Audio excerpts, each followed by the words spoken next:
तो नमस्कार साथियों, स्वागत है आप सभी का आपके अपने परिवार अपने YouTube channel Harish classes Bulandshahr में। कैसे हैं आप सभी? आशा करते हैं कि आप सभी अच्छे होंगे और आपकी तैयारी बहुत बेहतर तरीके से चल रही होगी। जैसा कि आपको पता है कि कंटिन्यू हमारी हिस्ट्री और ज्योग्राफी की सीरीज़ आपको मिल रही हैं 8 बजे और 9 AM पर आपको क्लासेस मिलती है हमारी। अगर हम 9 AM की बात करें यानी 9 AM की बात करें तो 9 AM पर जो आपको क्लास मिल रही हैं वो क्लास है आपकी हिस्ट्री की, इसकी इतिहास की क्लास है। और जो आपको 8 PM पर जो क्लास मिल रही है वो क्लास है आपको ज्योग्राफी की। किसकी? ज्योग्राफी। और इन क्लासों को आप कंटिन्यू करते रहिए। देखिए, यहाँ से बहुत सारे क्वेश्चन पूछे जाते हैं। आप सोचोगे कि जी यहाँ से क्वेश्चन कैसे पूछे जाएंगे, तो मैं बता देता हूँ मेरे भाई। यहाँ जो क्वेश्चन पूछे जाएंगे वो आपको इस तरीके से क्वेश्चन पूछे जाएंगे कि आप एग्ज़ाम में जिन क्वेश्चनों की बार बार संभावना व्यक्त की जाती है और जो बार बार एग्ज़ाम में पूछने लायक क्वेश्चन होते हैं, ऐसे क्वेश्चनों को यहाँ पर पूछा जाएगा। तो आप सभी लोग जो तैयारी कर रहे हैं, चाहे वो दिल्ली पुलिस की हो, चाहे यूपी पुलिस की हो, चाहे वो किसी भी तरीके की तैयारी हो, तो आप उस तैयारी को और बेहतर बनाने के लिए आपके लिए हरीश क्लासेस बुलंदशहर लेकर आया है एक नए पैटर्न के साथ एक नई तैयारी को और भी स्ट्रॉन्ग बनाने के लिए। चलिए, आज हम बात करेंगे महावीर स्वामी के प्रमुख शिष्यों की। किसकी? महावीर स्वामी के प्रमुख शिष्य। और कौन कौन से प्रमुख शिष्य थे, तो आप यहाँ देख सकते हैं इमेज में। मैं एक एक शिष्य के बारे में आपको बताऊंगा। चलिए, वैसे महावीर स्वामी के जो प्रमुख शिष्य थे वो उनके दामाद खुद जमाली थे। प्रमुख शिष्यों में अन्य शिष्यों की बात करें तो यहाँ पे मैंने अन्य शिष्य लिखे हैं। तो महावीर स्वामी के दामाद जमाली के बाद जो अन्य शिष्य महावीर स्वामी के बने उनमें एक आते हैं वैशाली के राजा थे जिनका नाम था राजा चेट्टक। तो एक नाम था राजा चेट्टक, ठीक है। तो राजा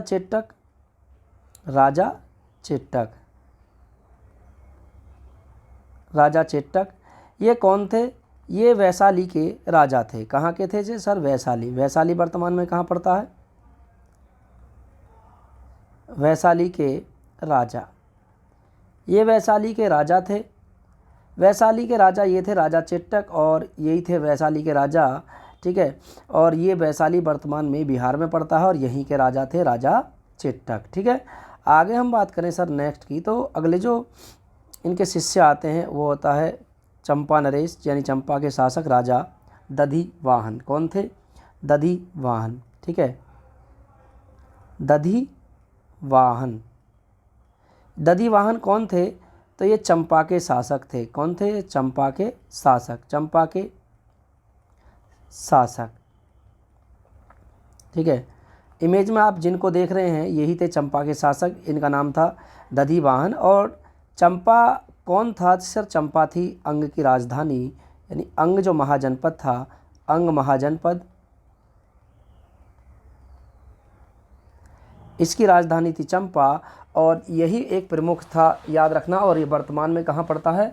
वर्तमान, ठीक है, भागलपुर एवं मुंगेर के अंतर्गत ये आता था वर्तमान बिहार में। और चंपा जो है आपके ये पड़ता था वर्तमान बिहार में। आगे मैं बात करूँ सर तीसरे शिष्य की, तो तीसरे शिष्य आप देख सकते हैं, ठीक है, वो थे बिंबिसार। कौन थे? बिंबिसार। तो तीसरे शिष्य की बात करें सर वो थे बिंबिसार, ठीक है। बिंबिसार ये कौन थे सर? ये मगध के राजा थे, मगध के शासक।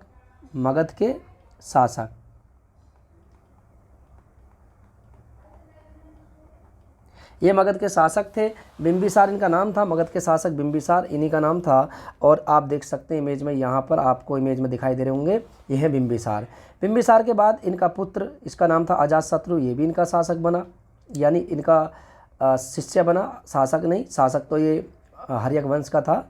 जबकि अजातशत्रु की बात करें, अजातशत्रु ये बिंबिसार का पुत्र था और ये शिष्य बना किसका? ये शिष्य बना था महावीर स्वामी का। तो अजातशत्रु किसका बेटा था? बिंबिसार का पुत्र था। इसके बाद इसका बेटा आता है, इसका नाम होता है उदयन।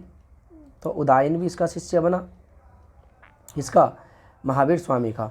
तो ये महावीर स्वामी के उस समय के शिष्य थे जब महावीर स्वामी जिंदे थे, ठीक है। महावीर स्वामी की मृत्यु से पहले जो महावीर स्वामी के साथ जुड़े, उनकी शिष्यता ग्रहण करी, उन शासकों की हम बात कर रहे हैं जिनमें से एक चंपानरेश दधिवाहन।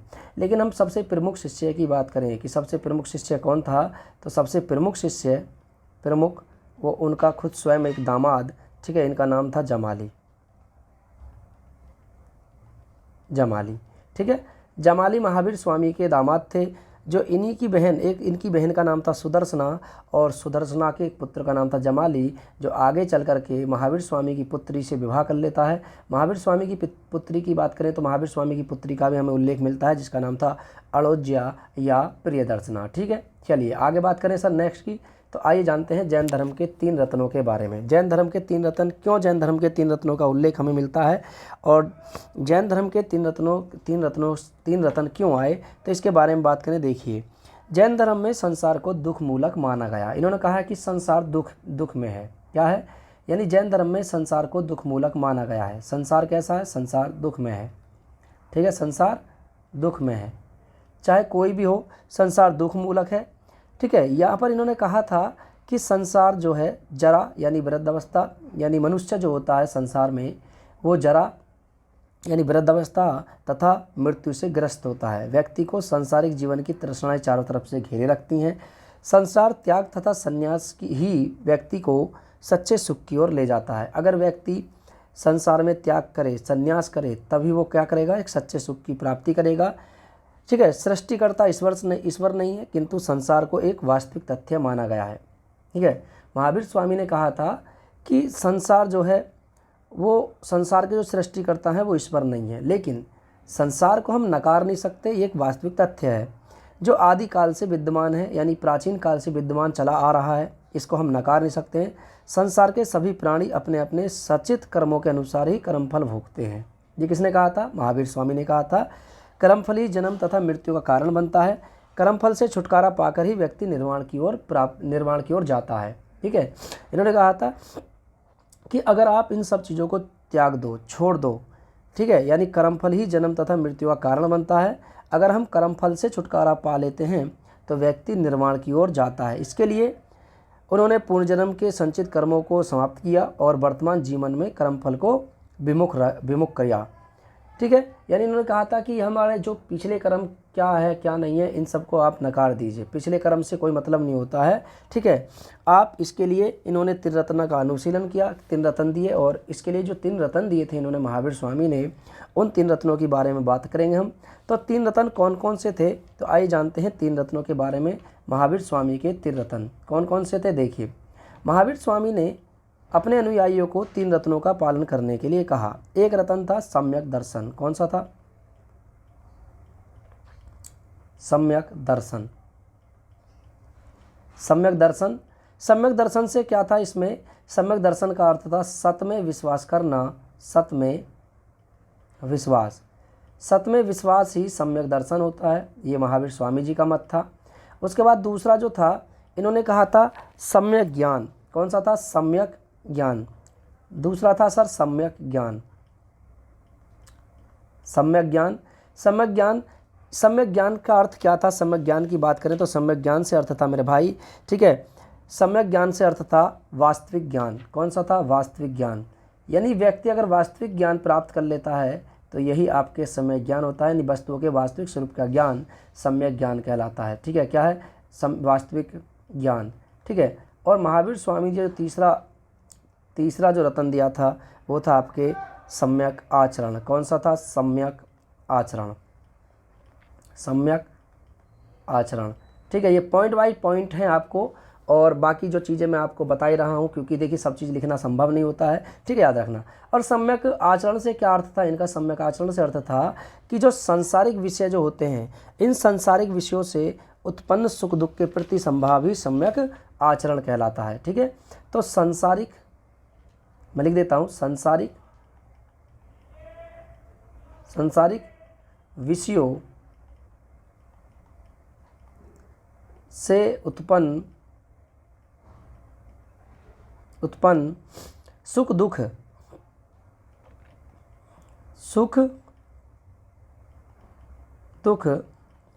के प्रति संभाव, क्या, संभाव।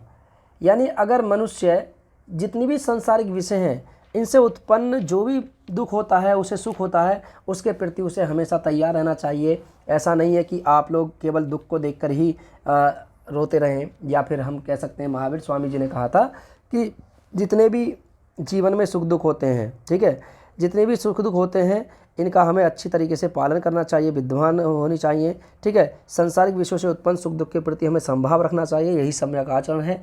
इसमें आचरण पर सर्वाधिक बल दिया गया है। किस पर बल दिया गया है? आचरण पर। सर्वाधिक बल की बात करें तो भाई मेरे भाई, इस पर सबसे ज़्यादा बल किस पे दिया गया है? तो आचरण पर सर्वाधिक बल दिया गया है। यानी तीनों रत्नों में से सर्वाधिक बल की बात करें, सर्वाधिक जोर जो दिया गया है वो सर किस पे दिया गया है? सर्वाधिक जोर की बात करें तो सर्वाधिक बल जो दिया गया है वो किस पे दिया गया है? वो दिया गया है सम्यक आचरण पर। सम्यक आचरण पर सर्वाधिक बल दिया गया है। तो जैन धर्म में 3 रत्नों की बात करी गई है, और 3 रत्नों में से इन्होंने कहा है कि संसार दुख में है, संसार दुख मूलक है, मनुष्य को जरा यानी वृद्धावस्था और मृत्यु चारों तरफ से घेरे रखती है, और व्यक्ति को सांसारिक जीवन की तृष्णाएं चारों तरफ से घेरे रखती हैं। यही इनके निवारण के लिए इन्होंने 3 रत्नों का उल्लेख किया। जिस प्रकार से महात्मा बुद्ध ने अष्टांगिक मार्गों का उल्लेख किया था, इसी तरीके से महावीर स्वामी ने संसार में जो जितने भी दुख से, उन दुखों को दूर करने के लिए 3 रत्नों का उल्लेख किया। ठीक है, चलिए आगे बात करें। जैन धर्म के प्रमुख पंच महाव्रत कौन कौन से थे? इन पंच महाव्रतों के मैं बारे में बात करूं तो मेरे भाई, जो पंच महाव्रत थे, ये पंच महाव्रत वही महाव्रत थे जो किसके द्वारा दिए गए थे? पार्श्वनाथ के द्वारा दिए गए थे।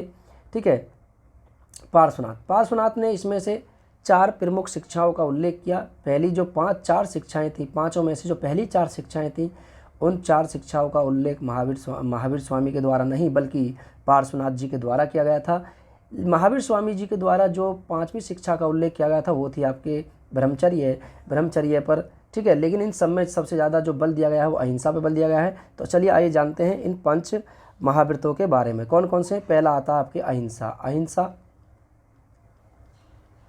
अहिंसा। ठीक है, दूसरा आता है आपके, ठीक है, अहिंसा। चलिए एक एक के बारे में मैं लिखता चलूँगा साथ के साथ। अहिंसा के बारे में इन्होंने क्या कहा है? महावीर जैन धर्म में जो पार्श्वनाथ जी के द्वारा ये 4 शिक्षाएं दी गई थी, इन्होंने कहा था कि जैन धर्म में अहिंसा संबंधी सिद्धांत अत्यंत कठोर है। यानी यहाँ पर कहा क्या गया है कि जैन धर्म में जो अहिंसा संबंधी सिद्धांत होते हैं बहुत कठोर हैं। और यहाँ पर, ठीक है, इन्होंने कहा था कि मन, वचन तथा कर्म, किससे? मन से, वचन से, ठीक है, और कर्म से। मन, वचन तथा कर्म से, ठीक है, मन, वचन तथा कर्म से किसी के प्रति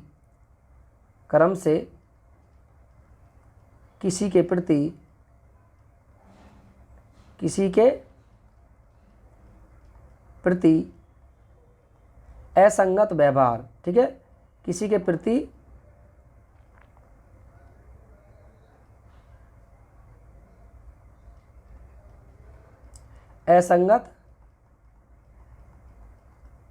असंगत व्यवहार ही क्या कहलाता है? असंगत व्यवहार ही क्या कहलाता है? अहिंसा। दूसरा बात करी थी इन्होंने सत्य की। सर सत्य की बात करी थी, चलिए मैं लिख देता हूँ पहले सभी को। दूसरे पर दिया गया था यहाँ पे सत्य, ठीक है, सत्य। तीसरा था असत्य। क्या था? असत्य, यानी चोरी नहीं करना, ठीक है। चौथा था अपरिग्रह, और 5वां था ब्रह्मचर्य।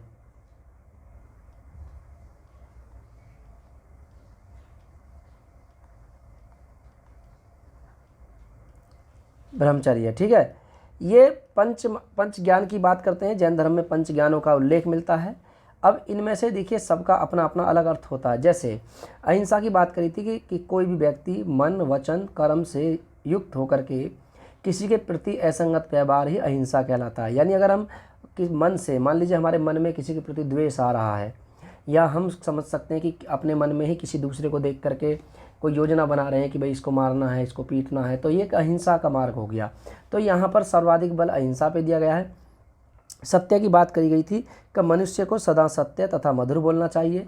तो सदा सत्य, ठीक है, सदा सत्य व मधुर बोलना चाहिए।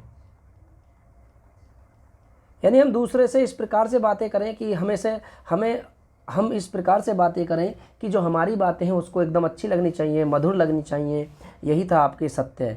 असत्य की बात करें तो इन्होंने कहा था महावीर स्वामी जी का मत का, वैसे इसका एक साधारण सा सिंपल सा अर्थ होता है चोरी न करना। ठीक है, चोरी न करना, चोरी न करना।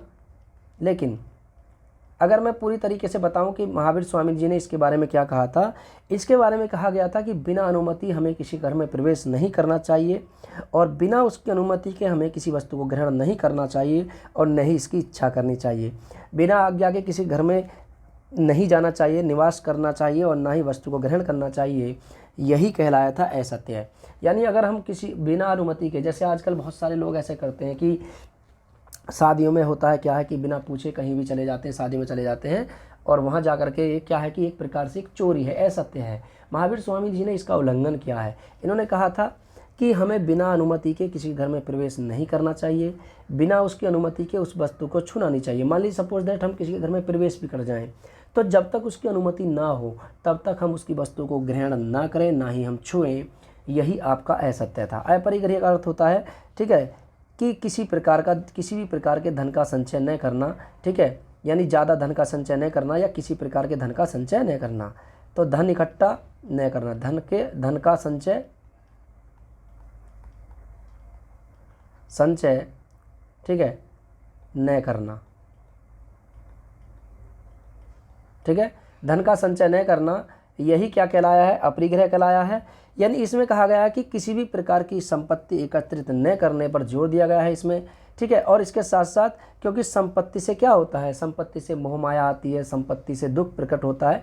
ठीक है, और आश्विकता की उदय होता है। यही आपके अपरिग्रह कहलाया। अर्थात हम कह सकते हैं कि महावीर स्वामी जी के द्वारा आगे चल करके अपने अनुयायियों को इसके बारे में अच्छे विस्तार से समझाया गया। उन्होंने ये कहा था कि हम अपरिग्रह का क्या करेंगे, पालन करेंगे। अर्थात हम धन का संचय नहीं करेंगे, क्योंकि धन से क्या होता है, तृष्णाएं आती हैं और यही तृष्णाएं जो होती हैं मनुष्य को चारों तरफ से घेरे रखती हैं और इनसे मनुष्य दुखी होता है। और जब मनुष्य दुखी होता है तो संसार दुख मूलक होता है। ठीक है, चलिए आगे बात करें सर ब्रह्मचर्य की। तो ब्रह्मचर्य का अर्थ होता था यहाँ पे कि किसी नारी से वार्तालाप नहीं करना, अर्थात ब्रह्मचर्य का पालन करना। ठीक है, ब्रह्मचर्य का पालन करना। मैं लिख देता हूँ, ब्रह्मचर्य का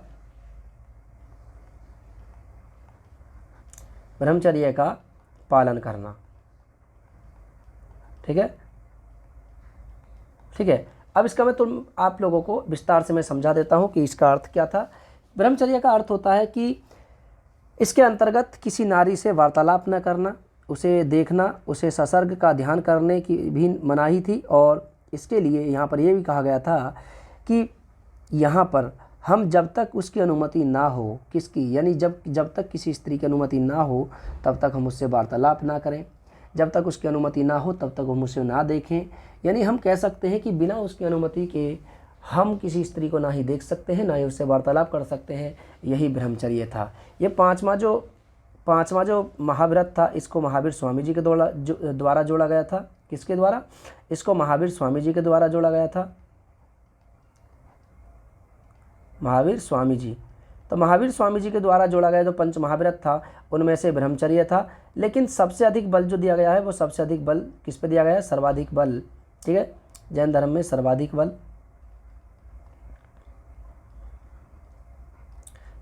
बल ठीक है किस पे दिया गया? अहिंसा पे। ऐसा नहीं है कि जैन धर्म में अहिंसा के बारे में जब बात आई गई है तो अहिंसा पे सर्वाधिक बल दिया गया है। यहाँ पर हुआ क्या था कि जैन धर्म के जो प्रमुख अन्य शासक हुए थे उन्होंने लोगों को मृत्युदंड भी दिए थे। तो यहाँ पर लेकिन सबसे सर्वाधिक बल जो दिया गया है वो अहिंसा पर ही दिया गया है। ठीक है, चलिए आगे नेक्स्ट बात करें। आगे चलिए आइए नेक्स्ट बात करते हैं नंबर 4 की। तो जैन धर्म के 4 शिक्षा व्रत। जैन धर्म में कुछ 4 शिक्षा व्रत थी। जैन धर्म में 4 शिक्षा व्रत कौन कौन सी थी? देखिए, जैन धर्म में 4 शिक्षा व्रतों का उल्लेख मिलता है। कौन कौन से 4 शिक्षा व्रत्ति थी? तो गृहस्थ जीवन के लिए, नहीं गृहस्थ के लिए 4 शिक्षा व्रतों का अनुसरण भी किया गया था। इसमें क्या था जी कि पहला क्या था? देशवृत्ति। पहला कौन सा था? देशवृत्ति। तो देशवृत्ति एक शिक्षा व्रत था। ठीक है, पहला क्या था? देशवृत्ति।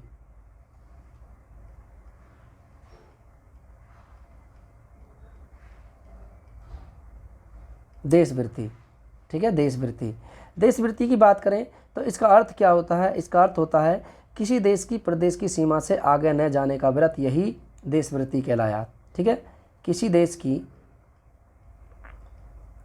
देश की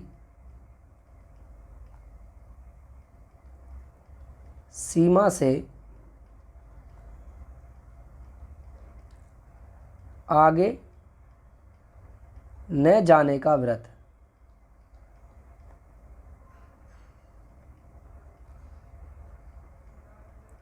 क्या कहलाया?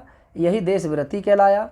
आगे हम बात करें सर दूसरे की, यहाँ पर कहा गया था दूसरा जो शिक्षा व्रत है वो है आपके सामयिक व्रत। कौन सा है? सामयिक व्रत।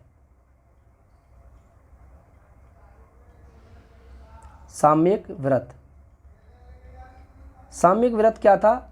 आइए जानते हैं इसके बारे में। सामयिक व्रत का अर्थ होता है दिन में 3 बार चिंताओं से मुक्त होकर ध्यान लगाना। ठीक है, दिन में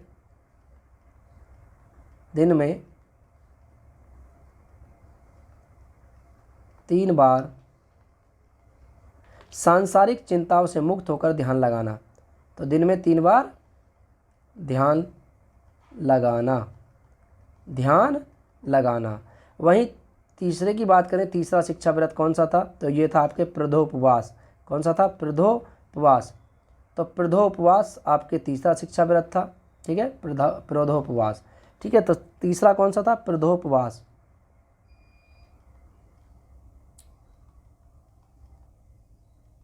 प्रदोपवास। प्रदोपवास की बात करें तो प्रदोपवास का अर्थ क्या होता है मेरे भाई? देखिए, इसका अर्थ होता था प्रदोपवास का, ठीक है, दान, यानी प्रदोपवास का अर्थ होता था कि उपवास रखना। ठीक है, उपवास रखना, यानी प्रत्येक मनुष्य को कुछ समय के लिए उपवास भी रखना चाहिए। ऐसा नहीं है कि आप सभी लोग खाते ही रहें। ठीक है, चलिए, ये तो एक मजाक का पात्र हो गया। चलिए, कोई बात नहीं। आगे बात करें सर नंबर 4 की, तो नंबर 4 में था वैयावृत्ति। क्या नाम था? वैयावृत्ति।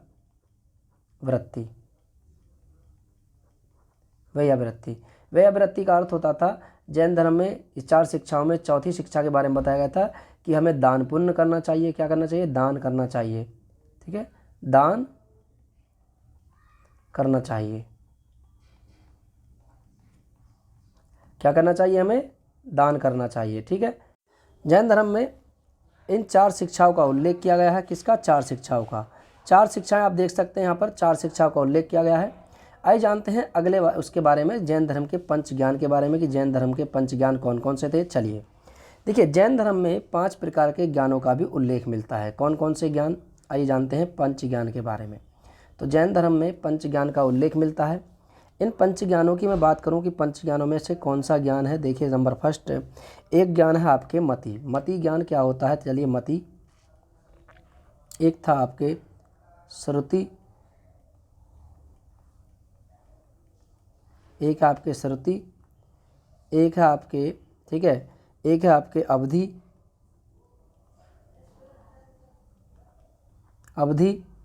और एक है आपके, ठीक है, अवधि के बाद मन पर्याय,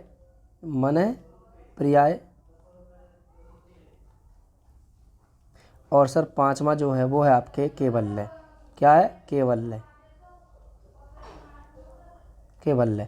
तो जैन धर्म में 5 प्रकार के ज्ञान का उल्लेख मिलता है। इनमें मति की बात करें कि मति का अर्थ क्या होता है। मति का अर्थ होता है हमारी स्मृति, यानी हमारे जो शरीर है, शरीर से संबंधित जो हम ज्ञान प्राप्त करते हैं वो उसी को मति कहा गया। अर्थात मैं कह सकता हूँ कि हमारी कितनी इंद्रियाँ होती हैं? हमारी 5 प्रमुख इंद्रियाँ होती हैं, जिनमें से 5 प्रमुख इंद्रियों में से आप समझ सकते हैं जैसे नाक हो गया, कान हो गया, आँख हो गया, मुँह हो गया और हाथ हो गए, त्वचा हो गई। ये हमारी 5 इंद्रियाँ होती हैं। अर्थात हम कह सकते हैं कि मति का अर्थ होता है कि इंद्रियों से, ठीक है, इंद्रियों से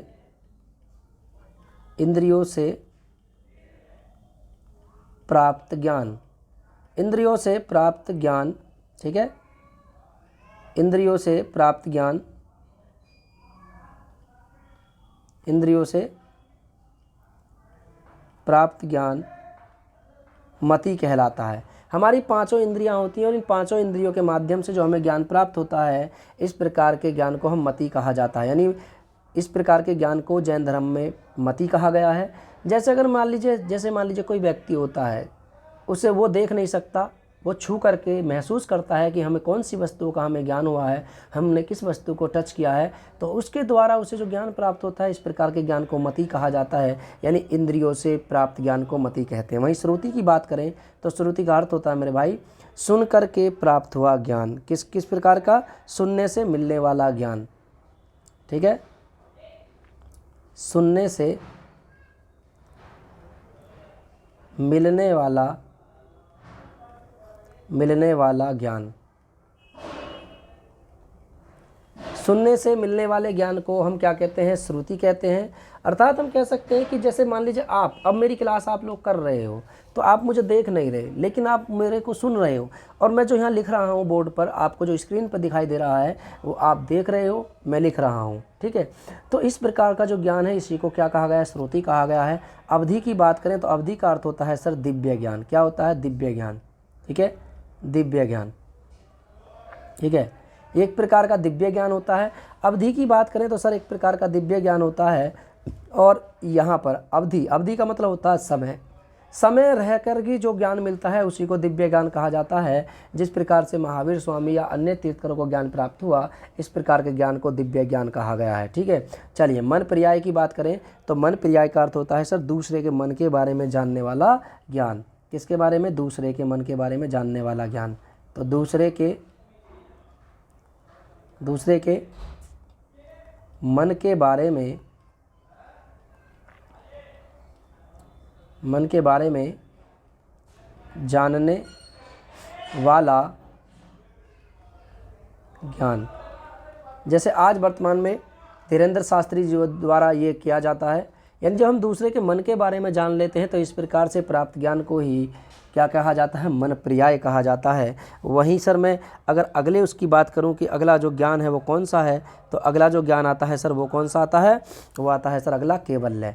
कैवल्य का अर्थ क्या होता है? कैवल्य का अर्थ होता है सर्वश्रेष्ठ या पूर्ण ज्ञान। ठीक है, सर्वश्रेष्ठ या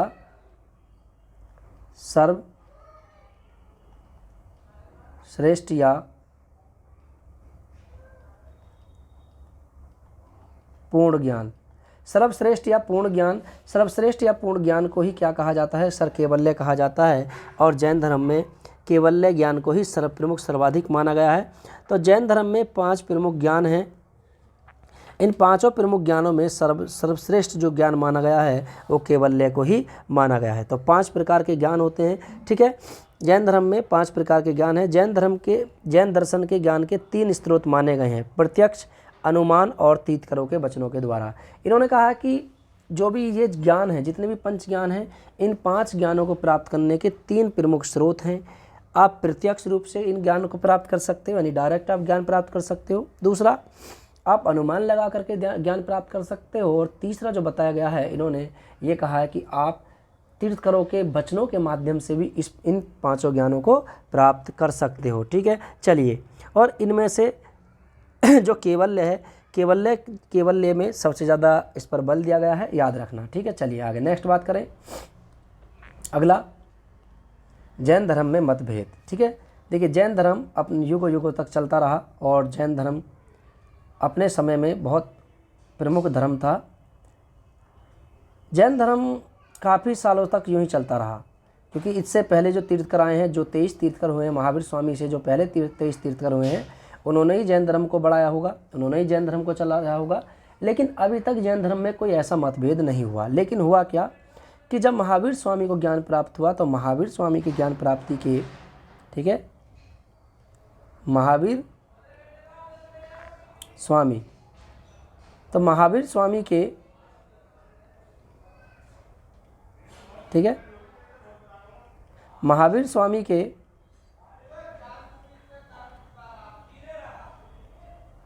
महावीर स्वामी के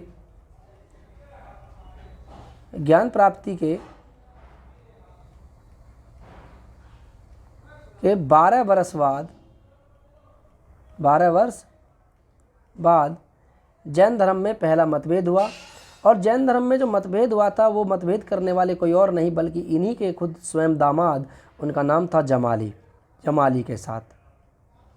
तो जैन धर्म में पहला जो मतभेद हुआ था वो जमाली के साथ हुआ। किसके साथ हुआ? जमाली के साथ। ठीक है, चलिए, ठीक है, जैन धर्म में जो पहला मतभेद हुआ था वो किसके साथ हुआ था? वो इन्हीं के दामाद स्वयं जमाली के साथ हुआ। किसके साथ? जमाली के साथ।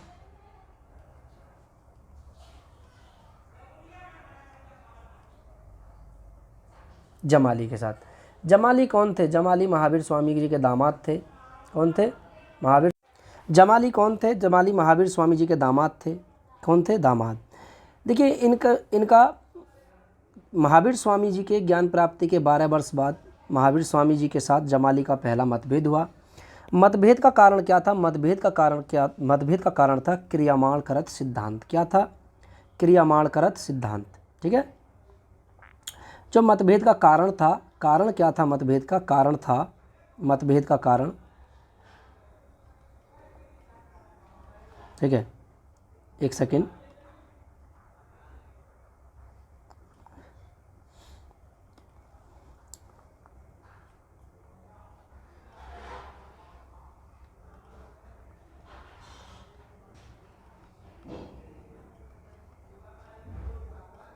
मतभेद का कारण था क्रियामाण करत सिद्धांत। क्रियामाण करत सिद्धांत। ठीक है।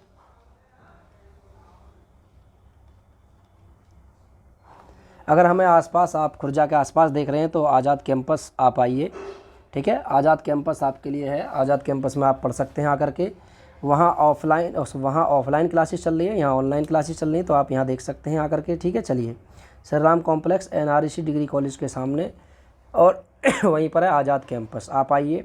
ठीक है। आप हमें कांटेक्ट भी कर सकते हैं और आप पूछ सकते हैं कि आज़ाद कैंपस कहाँ है। वहीं पर आप आ सकते हैं हमसे जुड़ने के लिए, हमसे मिलने के लिए। ऑफलाइन आप हमसे जुड़ सकते हैं। ठीक है। चलिए, क्रियामाण करत सिद्धांत का अर्थ क्या था? देखिए, क्रियामाण करत सिद्धांत का अर्थ होता है कि महावीर स्वामी जी ने ये कहा था, जैसा मान लीजिए कोई कार्य हम कर रहे हैं, तो महावीर स्वामी जी का मत था कि काम को करते समय ही पूरा मान लेना चाहिए। यानी काम करते करते ही उसको ये मान लो कि वो काम पूरा हो चुका है। जमाली जी ने कहा कि देखिए ऐसा हम कैसे कर सकते हैं भाई, बताइए। आपने कहा कि हम कार्य को करते समय, जबकि वह कार्य पूरा नहीं हुआ है, उसे पूरा मान लो। लेकिन ऐसा कैसे मान सकते हैं? मान लीजिए बहुत सारी मुसीबतें आ जाती हैं, बहुत सारी समस्याएं सामने आ जाती हैं, तो हम कैसे मान लें काम को पूरा? तो इस बात को लेकर के जमाली जी और महावीर स्वामी जी के मध्य मतभेद हो गया। जैसे मान लीजिए आज आप हैं आप क्या कर रहे हैं? आप तैयारी कर रहे हैं।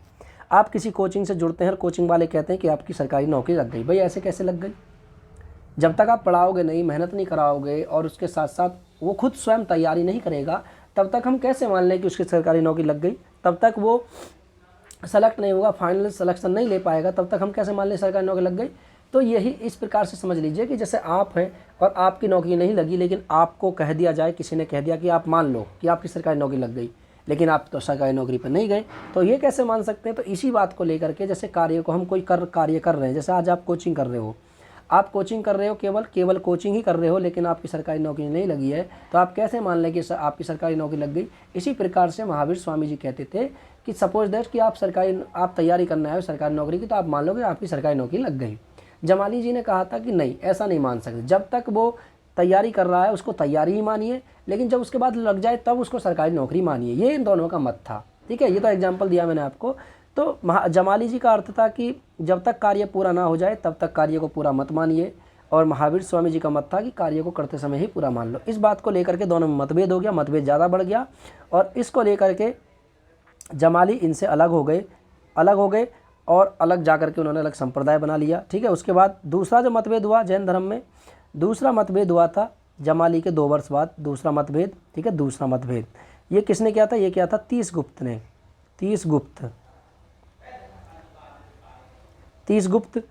गुप्त के द्वारा किया गया दूसरा मतभेद था। और ये कब किया गया था? जमाली के 2 वर्ष बाद। जमाली के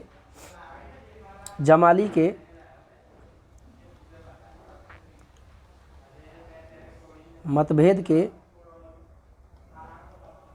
2 वर्ष बाद,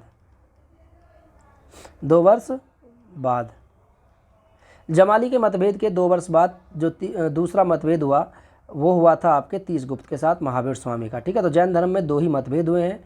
दोनों मतभेदों को आप देख सकते हैं यहाँ पे। चलिए आइए जानते हैं जैन धर्म के संप्रदाय कौन कौन से संप्रदाय हैं। ठीक है, जैन धर्म के प्रमुख संप्रदाय कौन कौन से हैं, आइए जानते हैं जैन धर्म के प्रमुख संप्रदायों के बारे में। देखिए जैन धर्म में हुआ क्या था कि 300 ईसा पूर्व से पहले जब मगध पर, ठीक है मैं इधर लिख देता हूँ, जब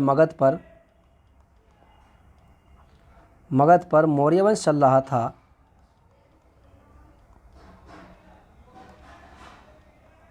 मौर्य वंश के शासक उस समय थे चंद्रगुप्त मौर्य। कौन थे? चंद्रगुप्त मौर्य। ऐसा मानते हैं कि चंद्रगुप्त मौर्य के शासनकाल में मगध में 12 साल का अकाल पड़ा। कितने साल का? 12 साल।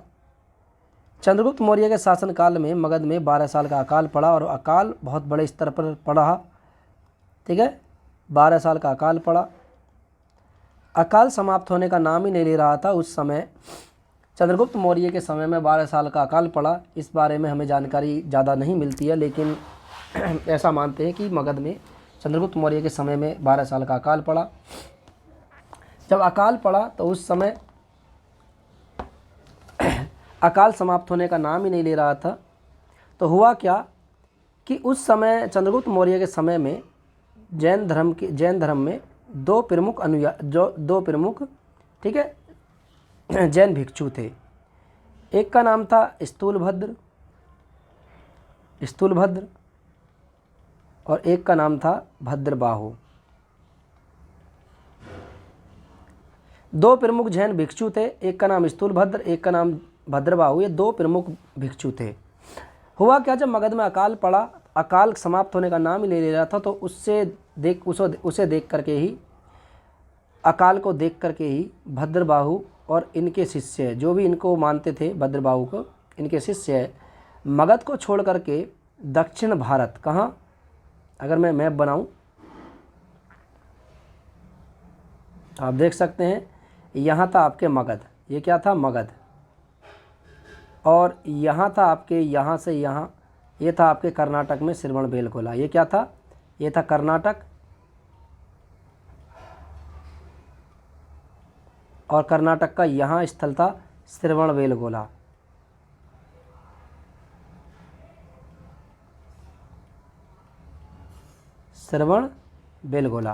श्रवणबेलगोला में भद्रबाहु अपने अनुयायियों को मगध से लेकर के कर्नाटक यानी श्रवणबेलगोला चले गए। उसी समय इनके साथ जो मगध से कर्नाटक गए थे उनका नाम था चंद्रगुप्त मौर्य। तो चंद्रगुप्त मौर्य, भद्रबाहु और भद्रबाहु के अन्य शिष्य मगध को छोड़ करके कहाँ चले गए? श्रवणबेलगोला चले गए। और यहाँ पर एक इम्पोर्टेंट पॉइंट आप ये याद रख लेना कि चंद्रगुप्त मौर्य की मृत्यु कैसे हुई। तो चंद्रगुप्त मौर्य की मृत्यु जैन परंपरा के अनुसार संलेखना विधि से इन्होंने अपने प्राण त्यागे, बिना कुछ खाए पिए इन्होंने अपने प्राण त्याग दिए और इस कारण इनकी मृत्यु हुई। ठीक है, तो जब यहाँ पर ये चले गए भद्रबाहु, हुआ क्या कि मगध से अकाल समाप्त हो गया। मगध से जब अकाल समाप्त हुआ तो वापस भद्रबाहु अपने अनुयायियों को लेकर के वापस कहाँ पहुँचे? वापस फिर से पहुँचते हैं कहाँ? यानी कर्नाटक से फिर से पहुँचते हैं मगध में, मगध की ओर गए। मगध में जब गए तो मगध में कौन रुका रहा था? मगध में जो रुके रहे थे वो थे स्थूलभद्र। हुआ क्या, जब ये स्थूलभद्र से मिले तो इन्होंने यहाँ पे कुछ परिवर्तन देखा। परिवर्तन क्या देखा? जो पहले जैनी लोग जो थे वो जो नगन अवस्था में रहते आ रहे थे, उनमें से यहाँ पर स्थूलभद्र और इनके शिष्यों ने नगन अवस्था को छोड़ करके अब वस्त्र धारण करने शुरू कर दिए। जब वस्त्र धारण करने शुरू कर दिए तो इस चीज़ को देखते समय दोनों के मध्य विवाद हुआ। विवाद इतना बढ़ गया कि उसी समय मगध में पहली बार एक जैन संगति का आयोजन किया गया था पाटलिपुत्र में। मगध की राजधानी उस समय पाटलिपुत्र थी। उसी समय मगध में एक जैन संगति का आयोजन किया गया था और उस जैन संगति में दो संप्रदायों का उदय हुआ। तो जैन धर्म से जो दो संप्रदाय टूटे उनमें से एक था आपके, ठीक है, कौन सा संप्रदाय था? एक संप्रदाय था आपके श्वेतांबर, ठीक है, जो मगध में रहे। श्वेतांबर पहला संप्रदाय था और दूसरा संप्रदाय था इसमें दिगंबर।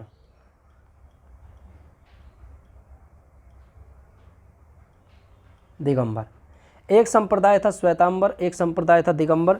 तो दो संप्रदाय में जैन धर्म टूट चुका था। एक संप्रदाय दिगंबर कहलाया जबकि एक संप्रदाय श्वेतांबर कहलाया। तो जैन धर्म में दो संप्रदाय आए, श्वेतांबर और दिगंबर। ठीक है, अब श्वेतांबर और दिगंबरों के बारे में बात करें तो श्वेतांबर और दिगंबर कौन से थे, चलिए आइए जानते हैं पहले श्वेतांबरों के बारे में। श्वेतांबर, ठीक है, श्वेतांबर संप्रदाय।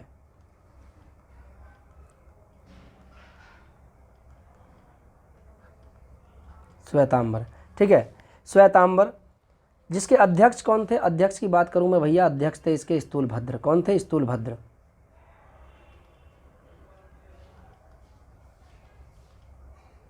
स्थूलभद्र इसके अध्यक्ष थे। ये सफ़ेद वस्त्र धारण करते थे। ठीक है, सफ़ेद वस्त्र धारण करने वाले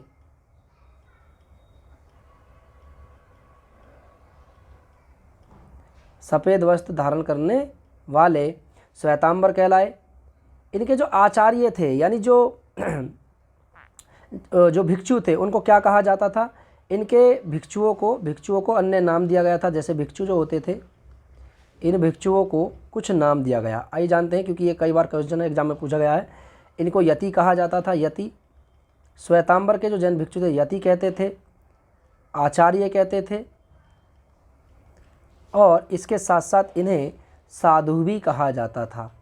ठीक है, जो श्वेतांबर होते थे इन्हें साधु भी कहा गया। ठीक है, ये भोजन आवश्यक समझते थे। क्या समझते थे, भोजन आवश्यक समझते थे। इनका मानना था कि जीने के लिए भोजन आवश्यक है, भोजन आवश्यक समझते थे। क्या समझते थे, भोजन आवश्यक समझते थे।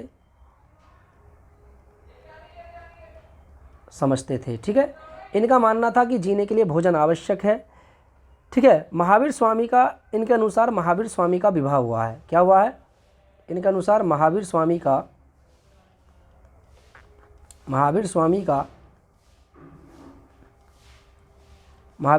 विवाह हुआ है, और उनकी एक पुत्री भी थी जिसका नाम था अणुज्या या प्रियदर्शना। ठीक है, ये सफ़ेद वस्त्र धारण करते थे। इसके कुछ प्रमुख संप्रदाय भी थे। ठीक है, कौन कौन से थे,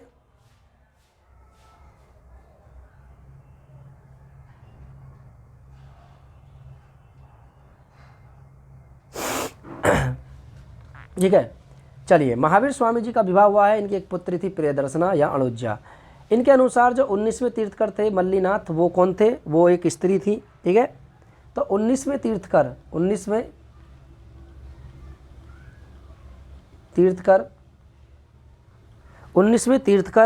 मल्लीनाथ। ठीक है, मल्लीनाथ जो थे वो स्त्री थी। 19वें तीर्थकर मल्लीनाथ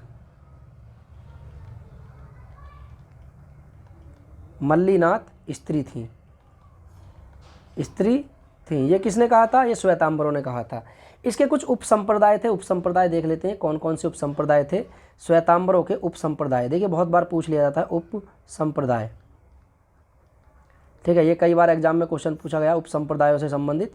ठीक है, यानी श्वेतांबरों के उपसंप्रदाय। श्वेतांबरों के कुछ उपसंप्रदाय थे, जिनमें से एक थे आपके डेरावासी, एक थे आपके पुजेरावासी। ठीक है, डेरावासी या पुजेरा। ठीक है, तो पहला संप्रदाय कौन सा था, पहला संप्रदाय था, उपसंप्रदाय था पुजेरा या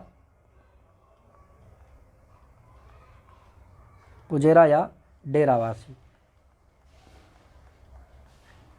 पुजेरा या डेरावासी जो थे, इनके अनुसार क्या था, देखिए पुजेरा कौन होते थे, डेरावासी कौन होते थे। इनको मंदिर मार्गी भी कहा जाता है। किसको, पुजेरा या डेरावासी को मंदिर मार्गी भी कहा जाता है। ये जैन तीर्थकरों की पूजा क्या करते थे, जैन तीर्थकरों की पूजा करते थे। जितने भी 24 तीर्थकर आए हैं उनको भगवान के रूप में पूजना इनका कार्य था। इन्हीं को पुजेरा या डेरावासी कहा। कि पुजेरा इसलिए कहा जाता है क्योंकि ये पूजा के रूप में करते थे, डेरावासी इसलिए कहा जाता है क्योंकि मंदिर मार्गी थे। ठीक है, मंदिरों के मार्ग पे चले, ये मंदिरों का इन्होंने निर्माण कराया। दूसरा जो इसी में संप्रदाय आया था, उपसंप्रदाय, उसका नाम था ढूंढिया या, ठीक है, ढूंढिया या स्थानकवासी। ढूंढिया, दूसरा जो संप्रदाय आया वो कौन सा था, ढूंढिया।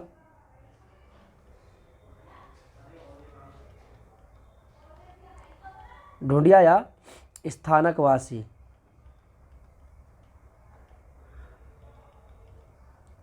ढूंढिया या स्थानकवासी ये कौन थे, ये मूर्ति पूजा नहीं करते। जिस प्रकार से पुजेरावासी या डेरावासी मूर्ति की पूजा करते थे, उसके विपरीत ढूंढिया या स्थानकवासी मूर्ति की पूजा नहीं करते थे, केवल जैन सिद्धांतों का ही पालन करते थे। जो भी सिद्धांत दिए गए हैं, ठीक है। पंच सिद्धांत की बात कर रहे हैं, पंच महारत्न की बात करते हैं, पंच महाव्रत की बात करते हैं। तो उनका पालन क्या करते थे ये लोग पूजा पाठ ज़्यादा नहीं करते थे, ढूंढिया या स्थानकवासी। तो श्वेतांबरों के कुछ उपसंप्रदाय थे। उपसंप्रदाय कौन कौन से थे? एक था आपके पुजेरा और एक था आपके ढूंढिया। ठीक है, आगे बात करें, ठीक है, दिगंबरों की। दिगंबर कौन होते थे? दिगंबरों की बात कर लेते हैं। दिगंबर,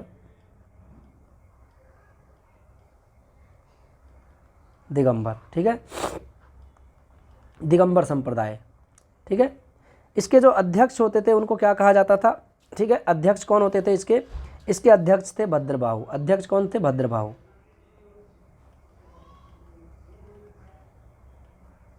भद्रबाहु इसके अध्यक्ष बने। ठीक है, ये नगन अवस्था में रहते थे। नगन अवस्था में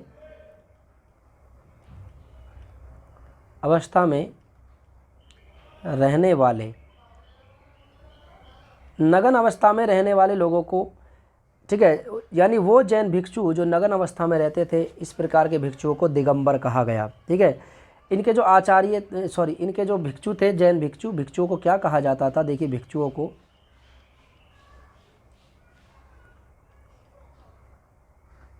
इन भिक्षुओं को कुछ नाम दिए गए। कौन कौन से नाम? इनको झुल्लक कहा गया, इनको झुल्लक कहा गया, इनको एल्लक कहा गया, एल्लक कहा गया, और इनको क्या कहा जाता था? इनको एल्लक और इन्हीं को निग्रंथ भी कहा गया। निग्रंथ, इनको निग्रंथ भी कहा गया। ठीक है, किसको? यानी दिगंबरों को, इनके भिक्षुओं को जो होते थे, जो भी उस समय जैन भिक्षु होते थे, उन सभी जैन भिक्षुओं को, यानी दिगंबर के जो जैन भिक्षु होते थे, जो आज भी इसका पालन करते हैं, जैन धर्म में जो नग्न अवस्था में रहते हैं, उन्हें झुल्लक, एल्लक या निग्रंथ कहा जाता है। याद रखना। और उनको क्या कहा जाता है? उनको आचार्य, साधु या यति कहा जाता है। ठीक है, याद रखना। श्वेतांबरों को आचार्य, साधु, यति कहते हैं, जबकि इनको झुल्लक, एल्लक और निग्रंथ कहा जाता है। ये नग्न अवस्था में रहते थे, भोजन आवश्यक नहीं समझते थे। बिल्कुल उसके विपरीत, जिस प्रकार से श्वेतांबर भोजन को आवश्यक समझते थे, उसी प्रकार से दिगंबर भोजन को आवश्यक नहीं समझते थे। भोजन आवश्यक नहीं है। ठीक है, इनके अनुसार ज्ञान प्राप्ति ही सब कुछ है। इनके अनुसार भोजन की प्राप्ति नहीं होनी चाहिए, भोजन आवश्यक नहीं समझते थे ये लोग। ठीक है, इनके अनुसार महावीर स्वामी का विवाह नहीं हुआ था। ठीक है, क्या? महावीर स्वामी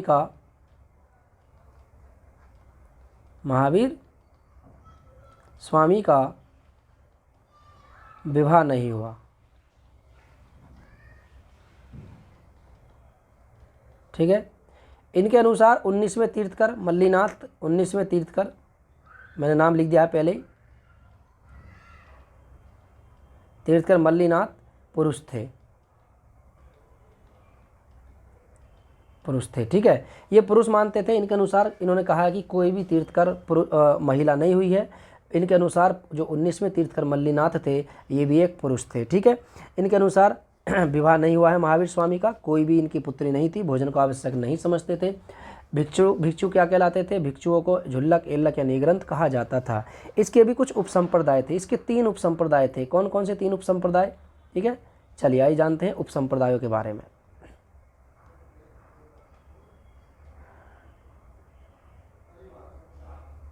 ठीक है, उपसंप्रदाय कौन कौन से थे?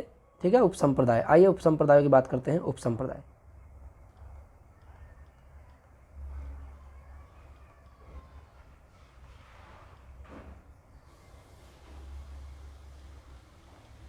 इसके अनुसार 3 उपसंप्रदाय थे। एक का नाम था बीसपंथी। क्या नाम था? बीसपंथी। ठीक है, ये अभी एक प्रैक्टिस सेट में पूछा गया था। बीसपंथी कौन थे? बीसपंथी कौन होते थे? बीसपंथियों की बात करें तो भैया मंदिरों में तीर्थंकरों की मूर्तियों के साथ साथ क्षेत्रपाल एवं भैरव की मूर्तियों की भी पूजा करते थे। बीसपंथी कौन होते थे? बीसपंथी वो लोग होते थे जो जैन तीर्थंकरों के साथ साथ द्वारपाल की, इसकी जो क्षेत्रपाल होता है, जो उसकी रक्षा करता है, वहाँ पर जो आसपास मंदिरों की देखरेख करता है, जो तीर्थंकरों की मूर्तियों की देखरेख करता है, उसकी भी पूजा करते थे। इनमें से यहाँ पर आपने एक देखा होगा भैरव की मूर्ति आपने देखी होगी, जैन तीर्थंकर थे। तो भैरव की मूर्तियों को भी ये पूजते थे। उसी के साथ साथ जैन तीर्थंकरों के साथ भैरव की मूर्ति को भी रखते थे। ठीक है। दूसरा जो आता है इसमें एक है तेरापंथी। दूसरा संप्रदाय कौन सा है? तेरापंथी। कौन सा है? तेरापंथी। तेरापंथी कौन होते थे? इन तेरापंथियों की मैं बात करूं तो तेरापंथी कौन होते थे सर? ये वे लोग होते थे जो केवल और केवल जैन मूर्तियों की ही पूजा किया करते थे, अन्य किसी की मूर्ति की पूजा नहीं करते थे। जैसे इसमें ऊपर वाले में भैरव की मूर्ति की बात करी गई, भैरव को पूजते थे। ठीक है। इसके साथ साथ ये किसको पूजते थे? ये पूजते थे क्षेत्रपाल को, लेकिन इनके अनुसार केवल ये जैन तीर्थंकरों की मूर्तियों की ही पूजा करते थे। तीसरा जो इसमें संप्रदाय आता है, उपसंप्रदाय, वो तीसरा उपसंप्रदाय कौन सा होता है? वो है समैयापंथी या तारणपंथी। कौन सा? समैयापंथी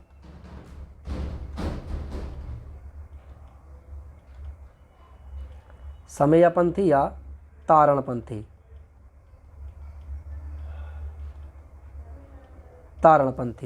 समैयापंथी या तारणपंथी कौन होते थे? ये लोग मूर्ति की पूजा नहीं करते थे। जिस प्रकार से दिगंबरों में जिस प्रकार से श्वेतांबरों में जो ढूंढिया या स्थानक वासी होते थे, उसी प्रकार से ये कौन होते थे? ये भी आपके समैयापंथी या तारणपंथी होते थे। ये लोग मूर्ति की पूजा नहीं करते थे। ठीक है। केवल जैन सिद्धांतों को मानते थे। इसी के अंतर्गत तेरापंथी एवं गुमानपंथी दो उपसंप्रदाय और विकसित हुए, जिनके बारे में आगे हम बात करेंगे। ठीक है। चलिए, तो ये थे आपके प्रमुख रूप से देखा जाए तो प्रमुख संप्रदाय कौन कौन से थे। ठीक है। आगे हम बात करेंगे नेक्स्ट क्लास में। आज की क्लास को हम यहीं रोकेंगे। आगे फिर आपसे मुलाकात होगी नेक्स्ट क्लास में, और नेक्स्ट क्लास में जो मुलाकात होगी आपको प्रमुख जैन सभाओं को लेकर के, और उन जैन सभाओं में किस किस का उदय हुआ था, कौन कौन से किस चीज़ का, ठीक है, किसका निर्माण हुआ, कौन कौन से ग्रंथ आए, इन ग्रंथों के बारे में हम आगे नेक्स्ट क्लास में बात करेंगे। तो आज की क्लास को हम यहीं रोकेंगे, फिर मुलाकात करेंगे आपसे नेक्स्ट क्लास में। तब तक के लिए नमस्कार। सभी के लिए जय हिंद और सभी के लिए जय भारत। नमस्कार।